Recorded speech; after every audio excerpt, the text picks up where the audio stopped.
C'est une activité très physique. Allez, c'est parti. Allez, tire. Affronter le vent, les vagues, les courants, dépasser sa peur des requins.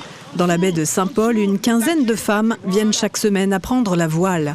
Elles reprennent la barre de leur vie. Coachées par Anthony, le directeur du club nautique, c'est lui qui a eu l'idée de proposer cette activité aux femmes victimes de violences intrafamiliales. Qu'est-ce que c'est beau de les voir parce qu'elles sont sereines là. Et je pense qu'elles sont tellement concentrées entre la voile et on les voit, regardez, elles discutent entre elles.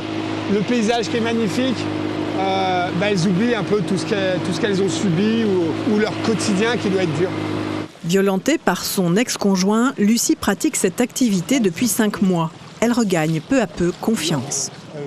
De croiser Anthony, de pouvoir faire confiance à un homme, de savoir qu'on est sereine, on est entre de bonnes mains, on est en sécurité également. Et aussi de nous amener à nous réinsérer professionnellement, de reprendre confiance à sortir dehors, à être en société, à recôtoyer du monde.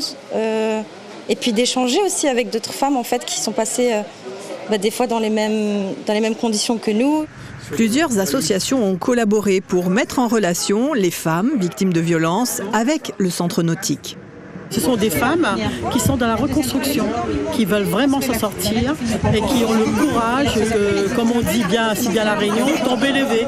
Là, il y en a 4 qui ont trouvé un emploi grâce à cette activité. Cette force d'aller sur l'eau, parce qu'on travaille sur 2 éléments, le vent, la voile, et surtout on est sur un élément qu'on ne connaît pas, donc on sort de son confort, de sa zone de confort. Mais l'idée c'est ça, c'est vraiment qu'elle puisse retrouver en elle une confiance, un travail, une vie sociale et de pouvoir vivre simplement, sans crainte. Un projet qui a reçu 75 000 € de subvention de la part de l'État à travers la direction de la mer Sud-Océan Indien, ce qui permettra de fonctionner 18 mois durant pour les femmes victimes de violences et les enfants des quartiers défavorisés.